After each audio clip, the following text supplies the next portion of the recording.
If you've ever been blindsided by someone you thought you knew, you'll understand where I'm coming from. Let me tell you about the day I realized my entire life was built on lies. It started with a noise, a loud screeching coming from under the hood of my Lexus. At first, I thought it was just another wear and tear issue, something my mechanic Tony could handle easily. After all, Tony's been my go-to guy for over a decade, and he's never let me down. I dropped the car off at his shop like I'd done dozens of times before. But this time, Tony didn't call with the usual, "Your car's ready to go." Instead, his voice was low and serious when he said, "Ethan, you better come down here. We need to talk." When I arrived, Tony led me to a back office, closed the door, and handed me a photo. It showed my brake line, cut clean through. "Do you know what this means?" he asked. I stared at the photo. "Someone wanted me dead," I said, my voice barely above a whisper. Tony nodded. "If you tried to stop on a hill, you'd have crashed for sure. There's no way this was an accident." My mind raced. Who would do something like this? My first thought was corporate sabotage. Zenith is worth billions, and it wouldn't be the first time someone played dirty to gain an edge. But why go after me personally? "Tony," I said, my voice steady despite the storm in my chest, "don't tell anyone about this." "Not yet." He frowned but nodded. "What are you planning?" "Just fix it. Quietly. Leave the car here for a few days. Let's see if anyone tries to mess with it again."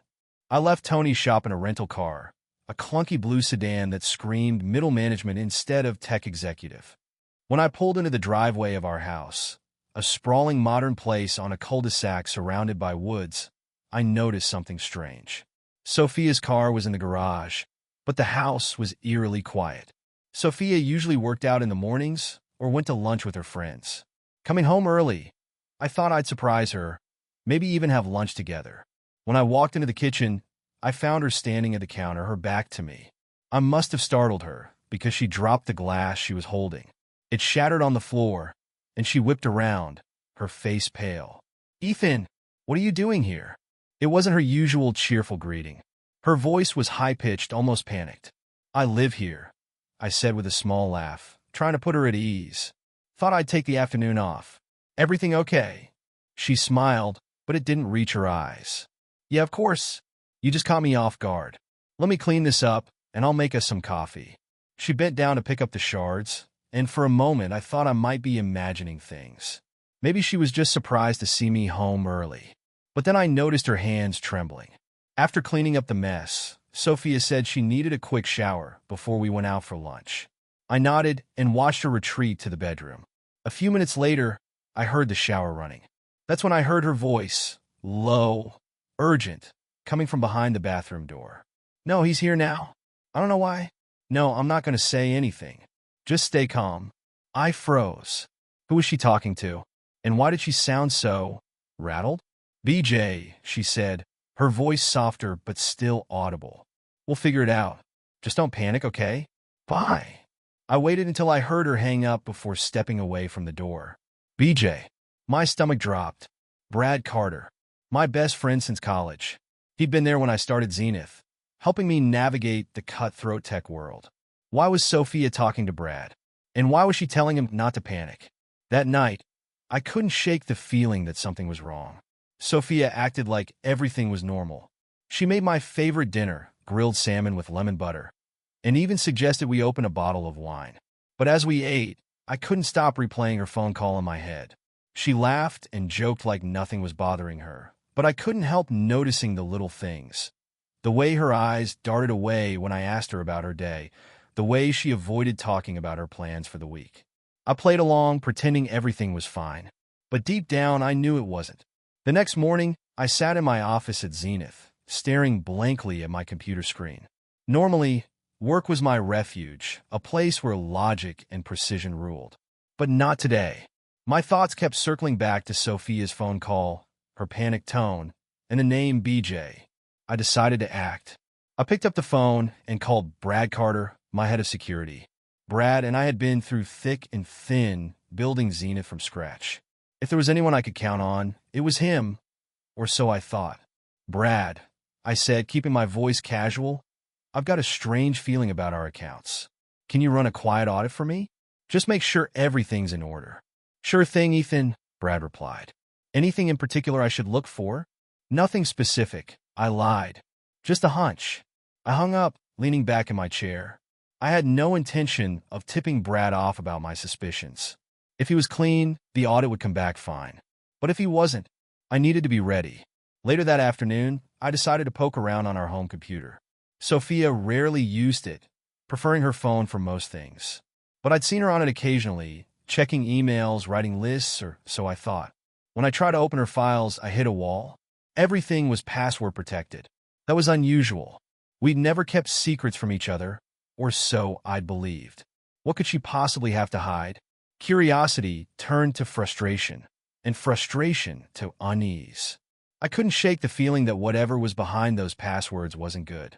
That night, I tried to bring up the subject casually. Sophia, I was on the home computer today. I noticed some of your files are locked. What's that about? She barely looked up from her plate.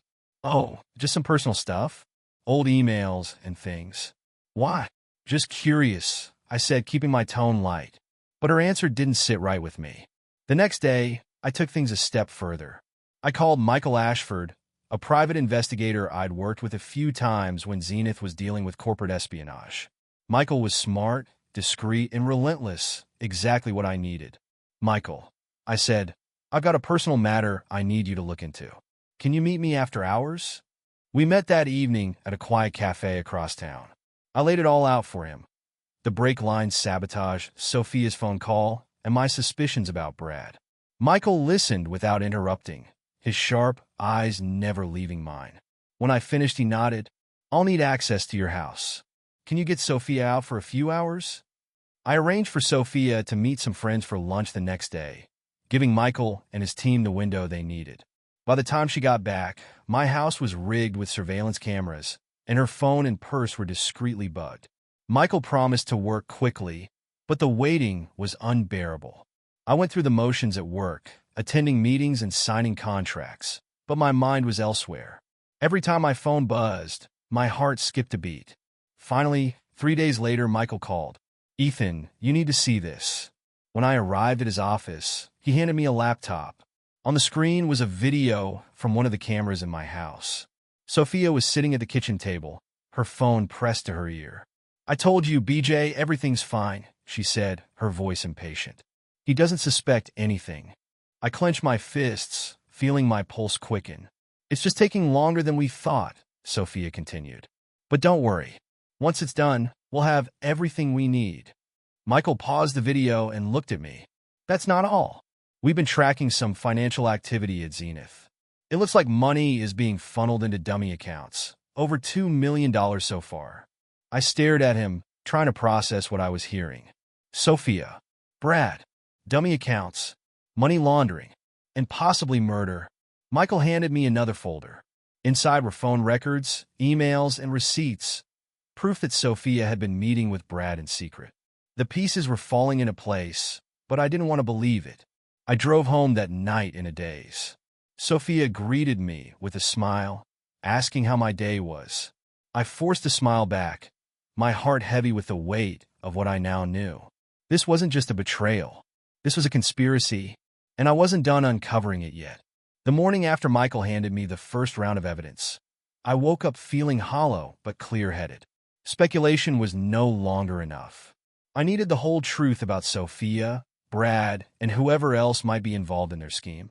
I made the first call of the day to Michael. Keep digging, I told him. I don't care what it takes or how ugly it gets. I need everything. Michael didn't waste time. Just 3 days later, I was back in his office.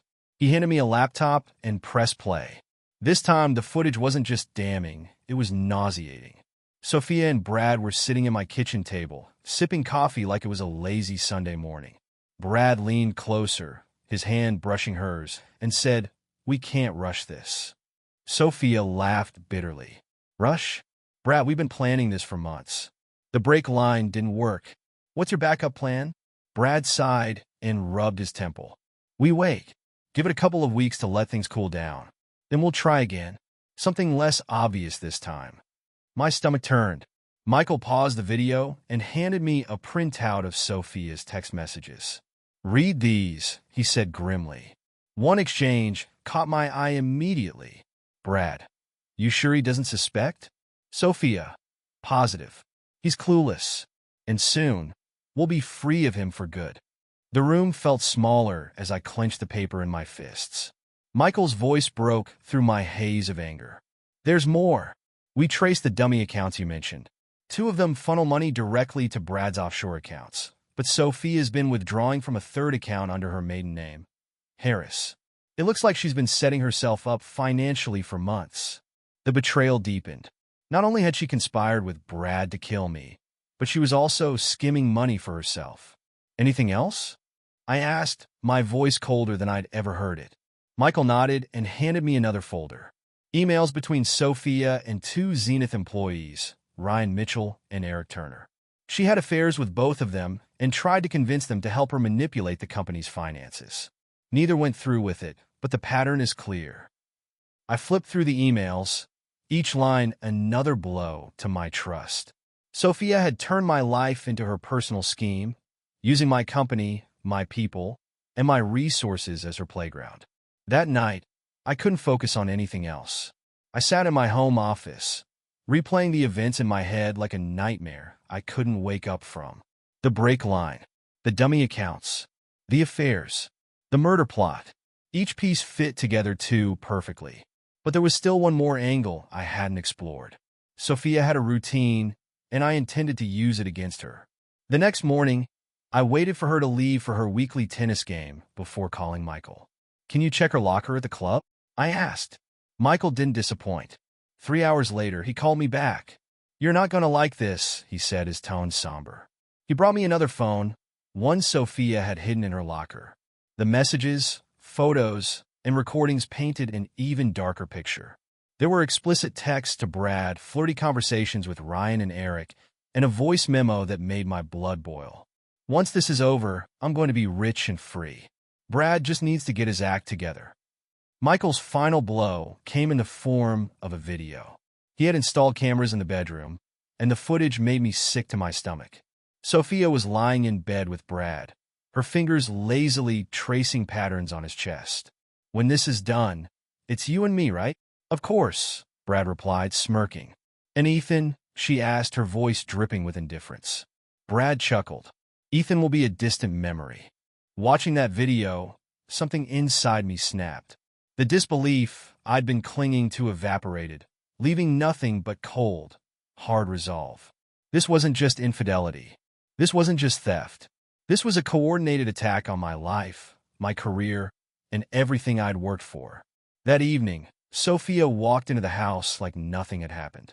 She smiled, kissed my cheek, and asked how my day had been. Same old, I said, returning her smile. I poured us both a glass of wine and sat across from her at the table, making small talk like any other night. But in my mind, I was already planning my next move. I didn't sleep much after that night. Knowing the truth was one thing. Deciding how to handle it was another. I replayed every lie, every manipulation, and every fake smile Sophia had given me over the years, fueling the fire of betrayal burning inside me. By morning, I was ready to act. No more pretending. It was time to expose the lies.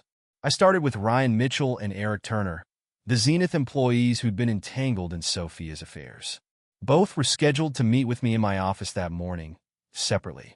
They didn't know what was coming, but I intended to leave no room for ambiguity.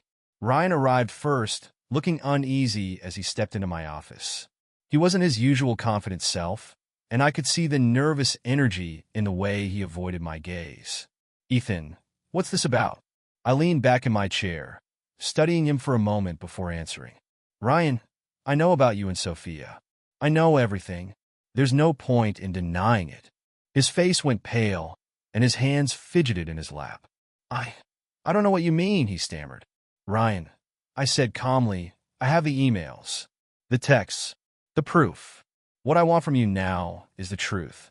How involved were you in her schemes to siphon money from Zenith? He looked like he might bolt from the room, but then he sagged in defeat. It wasn't like that, he muttered. She came on to me, okay? She's beautiful, and I was stupid. I let it happen. But when she started talking about money, I shut it down. I swear, Ethan, I told her no. How long did the affair last? I asked, my voice even. 3 months, he admitted, his voice barely audible. Then she lost interest. She moved on. He paused, hesitating before adding, I didn't even know about Eric until later. I nodded, keeping my emotions in check. Thank you for your honesty. You'll be hearing from HR soon about your future here. Ryan left looking like a broken man. An hour later, Eric Turner walked in. The scene was almost identical. Eric started with outright denial, but folded quickly when I presented the evidence. His story mirrored Ryan's, a short-lived affair, followed by Sophia's attempts to rope him into her financial schemes. Like Ryan, Eric claimed he had refused. When Eric left, I sat in silence, letting the weight of their words sink in. These men weren't innocent. They had betrayed me, no matter how they tried to justify their actions. But they weren't the masterminds either. They were just pawns in Sophia's game. The confrontation I dreaded most came later that evening. I told Sophia I wanted a private dinner at home, just the two of us. Carmela, our housekeeper, prepared a simple meal and left early, leaving the house empty except for Sophia and me. When Sophia walked into the dining room, she looked radiant, as always. Her charm had always been effortless, and tonight was no different. She smiled as she sat across from me, lifting her wine glass. This is nice, she said, her voice light and warm. It feels like we haven't had a quiet evening like this in ages. I studied her for a moment, trying to reconcile the woman I loved with the woman I now knew she was. Finally, I said, You're right, and I think it's time we had an honest conversation. Her smile faltered, just for a second, before she quickly recovered. What do you mean? I said, leaning forward, that I know about you and Brad, and Ryan, and Eric. I know about the dummy accounts, the offshore transfers, and I know about the break line. Her wine glass slipped from her hand, shattering on the floor. She froze, staring at me with wide eyes. Ethan, what are you talking about? That's crazy. Don't lie to me, Sophia, I said, my voice sharp. I've seen the video. I've heard the recordings. You and Brad were planning to kill me. So don't sit there and act like I'm imagining things. For a moment, she didn't say anything. Then, as if a switch had been flipped, her expression changed. The mask of innocence fell away, replaced by cold calculation. Fine, she said, her voice steady. You want the truth? Yes, I slept with them. Yes, I wanted to leave you. But the break line wasn't my idea, it was Brad's. I felt my jaw tighten, but I let her keep talking. You think you're so perfect, Ethan, she continued, her voice rising. You're married to Zenith, not me. You never noticed how lonely I was, how trapped I felt. Brad listened to me. He cared. And yes, we wanted your money. But do you really think I wanted you dead? I didn't answer. Instead, I pulled out my phone and pressed play. Her voice filled the room. Once this is over, I'm going to be rich and free. Brad just needs to get his act together. Sophia's face crumbled. For the first time, she looked genuinely afraid. Ethan, I held up a hand, cutting her off. Don't bother. You've said enough. The police will be here soon. You can explain everything to them. Her eyes widened in panic. You can't do this. If this gets out, it'll ruin you too. Your reputation, Zenith, it'll all come crashing down. I stood, looking down at her with a calm I didn't feel. No, Sophia. This isn't going to ruin me. This is going to destroy you. Sophia didn't try to run. She stayed frozen in her chair, staring at me with a mix of fury and fear. I didn't wait for her to recover. I walked into my office and made the call. Detective Harris? It's Ethan Parker. I need to report a case of attempted murder and fraud. Can you send someone over immediately?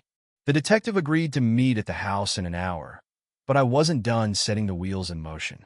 I picked up the phone again and dialed Zenith's legal counsel, George Calloway.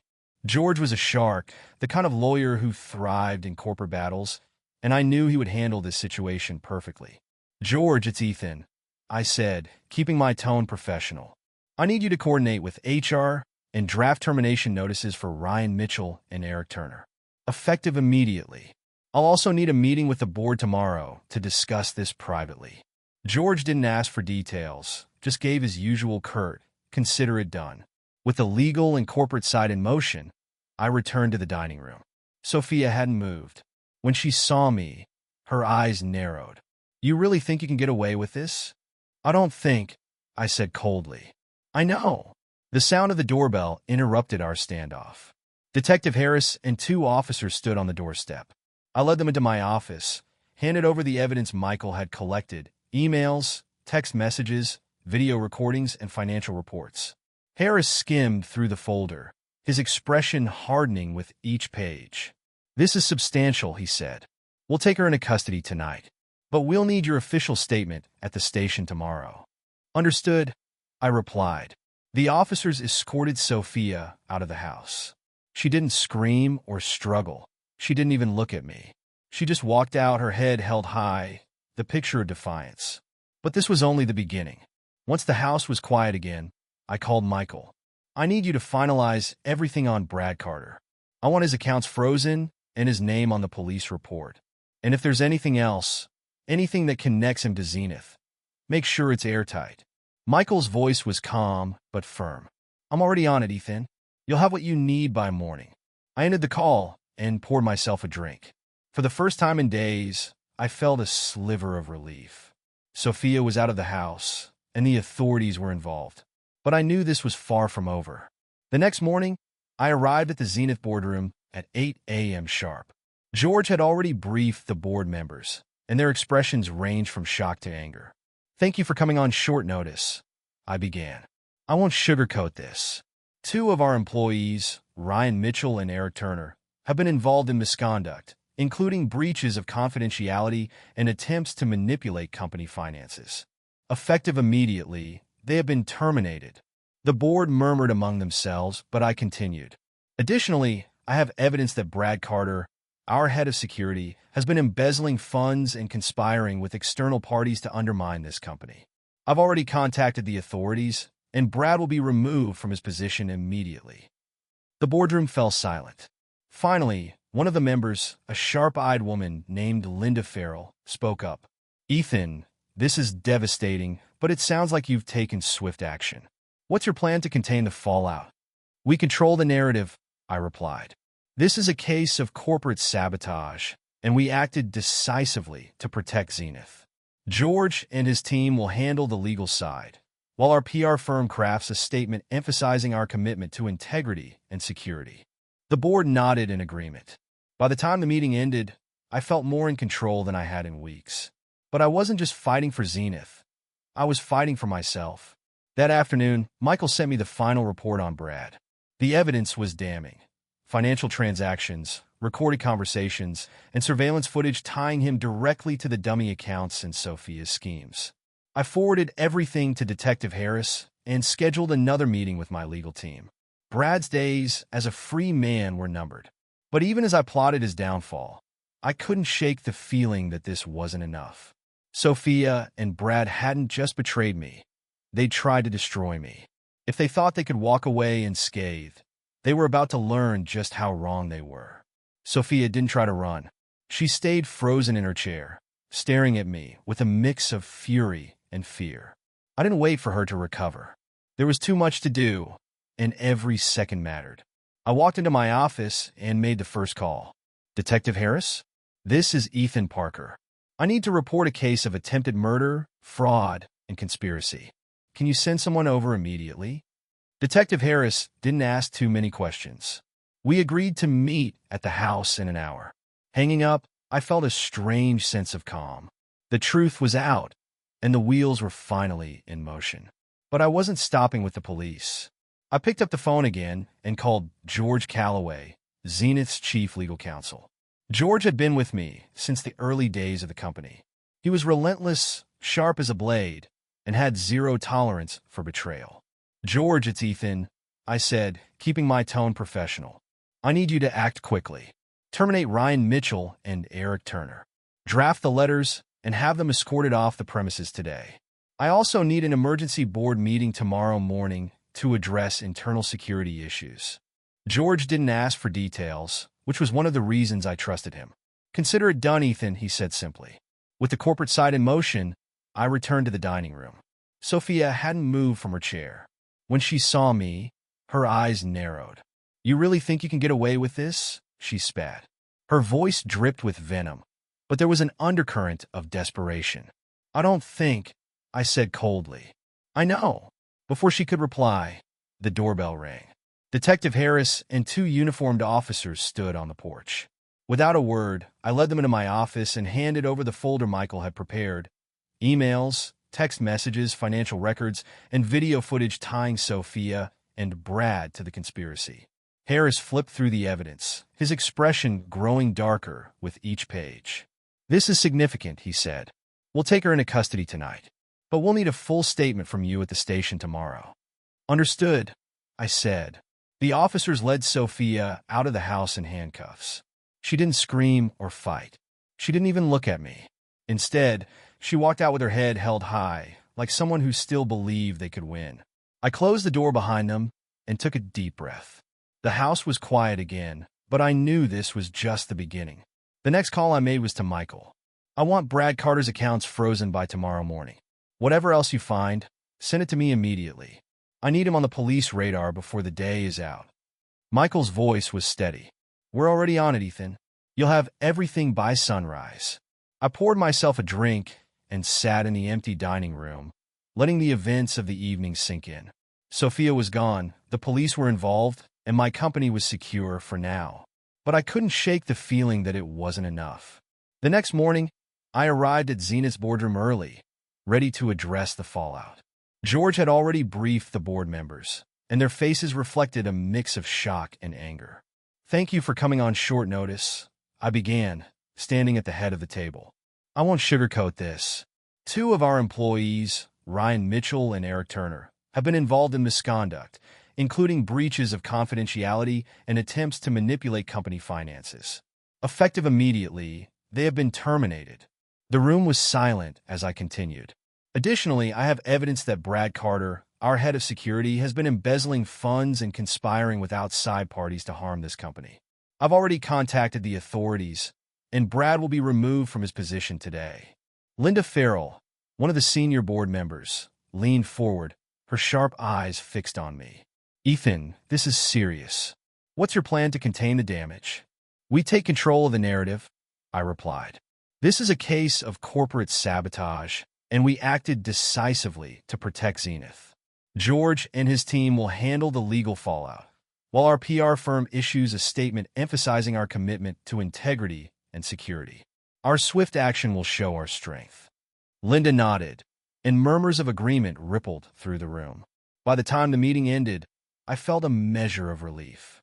The board was on my side, and Zenith's future was secure. But this wasn't just about the company. It was personal. That afternoon, Michael delivered his final report on Brad. It was worse than I'd imagined. In addition to the dummy accounts, Brad had been skimming from multiple contracts, inflating costs, and pocketing the difference. There was even evidence that he'd been using Zenith resources to conduct private security jobs on the side.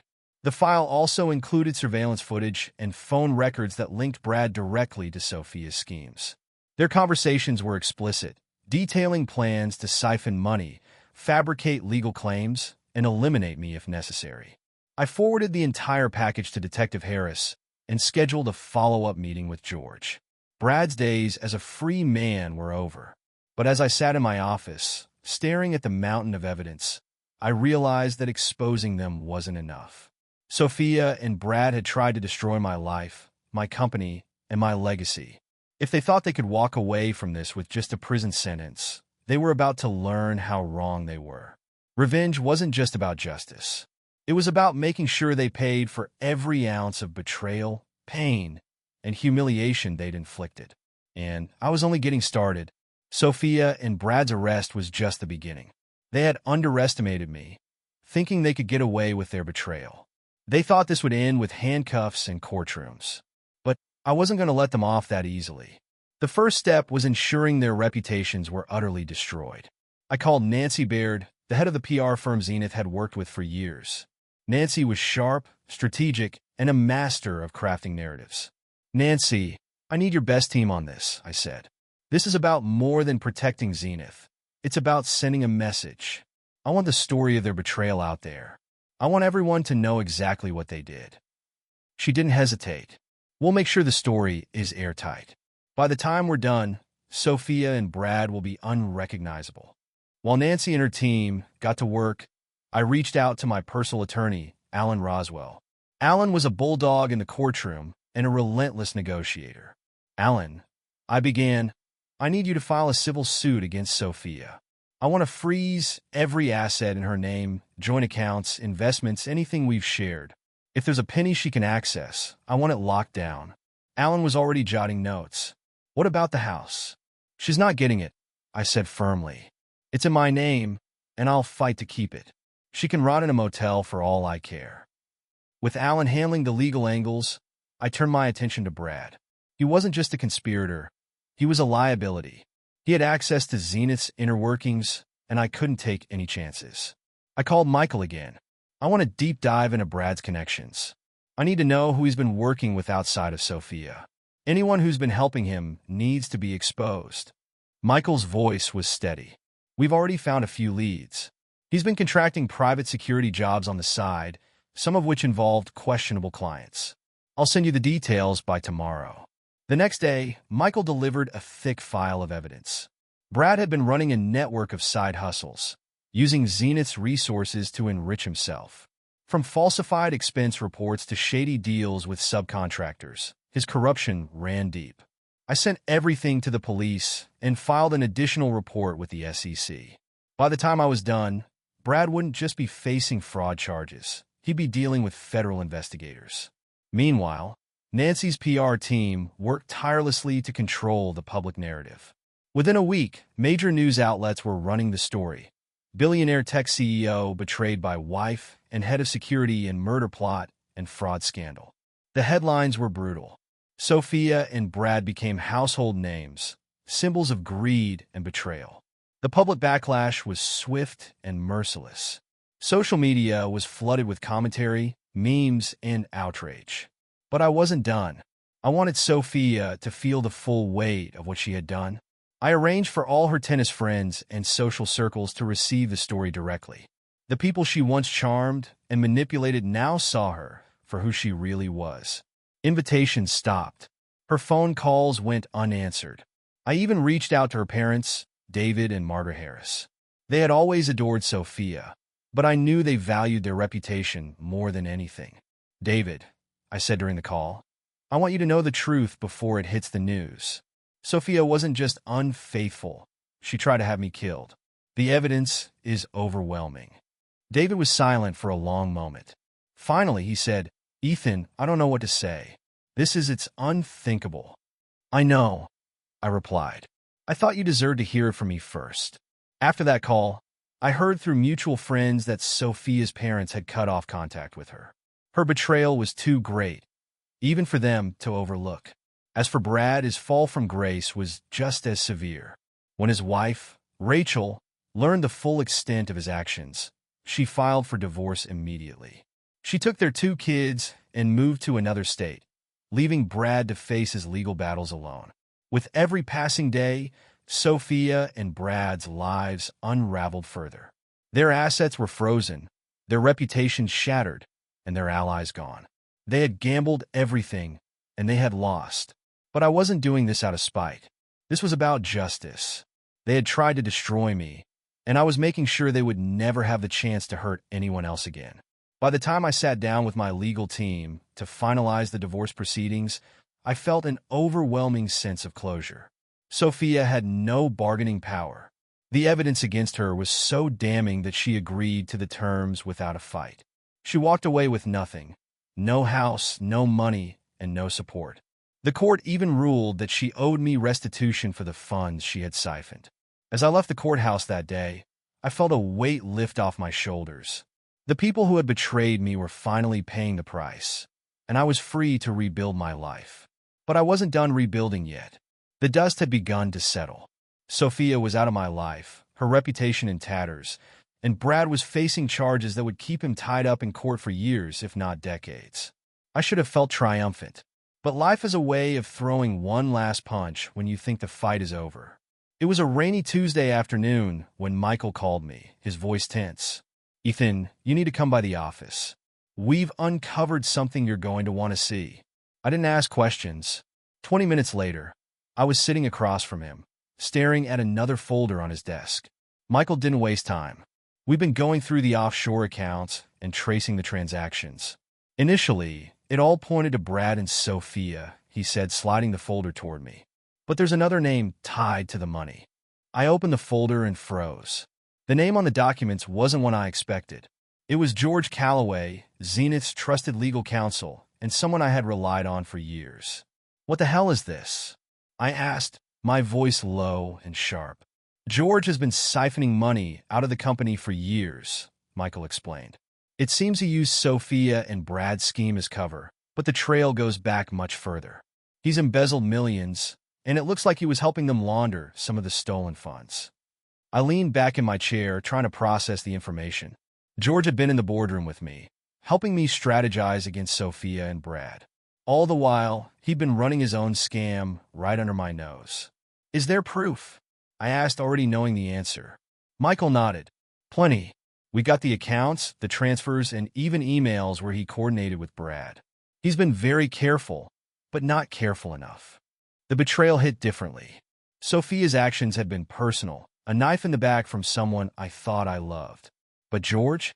His betrayal was professional, cutting to the core of everything I had built. I didn't let the anger consume me. Instead, I channeled it into action. That evening, I called a special meeting with the board, presenting the evidence against George. The reaction was immediate and unanimous. Within hours, George was terminated, escorted out of the building by security, and reported to the authorities. But it wasn't enough to just fire him. I wanted to ensure George faced the same level of scrutiny and disgrace as Sophia and Brad. Nancy's PR team went into overdrive, crafting a narrative that highlighted Zenith's commitment to transparency and integrity. The story broke the next morning. Prominent tech lawyer exposed in multi-million-dollar embezzlement scandal. The fallout was swift. George's law license was suspended, his assets frozen, and his name dragged through the mud. By the end of the week, he had gone from one of the most respected legal minds in the industry to a disgraced pariah. But the twist didn't end there. A week after George's arrest, I received a handwritten letter in the mail. The return address was a federal detention center, Sophia. I almost tossed it in the trash, but decided to read it out of morbid curiosity. Her words were as hollow as I expected. "Ethan, I know you'll never forgive me, and I don't deserve it. But you should know that Brad wasn't the only one who wanted you gone. George pushed me to act faster. He said you were onto him, and that if I didn't act, we'd both lose everything. I'm not trying to excuse what I did, but I thought you should know the whole truth. Sophia." I stared at the letter for a long time before folding it neatly and tucking it into a drawer. The truth didn't change anything. Sophia, Brad, and George had all made their choices. They had all betrayed me, and they were all paying the price. By the time the storm had passed, I was left with a new understanding of the world. Trust was a fragile thing, easily shattered and impossible to rebuild. But in their betrayal, I found a strength I didn't know I had, a clarity that allowed me to rebuild not just Zenith, but myself. As I stood on the balcony of my home, looking out over the city, I finally felt a sense of peace. The past year had been a whirlwind of betrayal, loss, and hard-fought victories. But now, the chaos had settled, and I could finally focus on the future. Sophia was gone, and her attempts to contact me through her letters had stopped. Brad was serving his sentence, and George was awaiting trial, his career in ruins. The house was mine again, free from the shadow of their treachery. But it wasn't just about what I had lost, it was about what I had gained. Zenith was thriving. The company's swift and decisive response to the scandals had strengthened its reputation. Clients and partners respected how we handled the situation, and our stock price had not only recovered but soared to new heights. I had also rediscovered myself. For so long, my life had revolved around work, with Sophia filling the spaces in between. Now, I had space to breathe, to reflect, and to prioritize what truly mattered. I started small. Morning runs in the park. Weekend trips to places I'd always meant to visit but never had the time for. I even reconnected with old friends, people I hadn't seen in years because I'd been too consumed by my career and my marriage.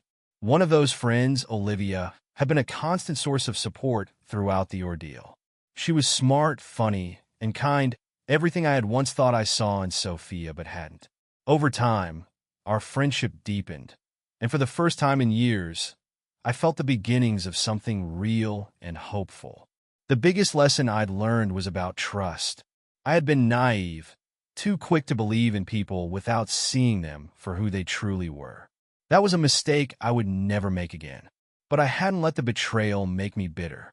If anything, it had made me stronger, more deliberate, and more appreciative of the people who truly cared about me. As I sipped my coffee and watched the sun rise, I thought about how far I'd come. The betrayal that had once felt like the end of my world had turned out to be a new beginning. I wasn't just surviving, I was thriving, and that was the best revenge of all.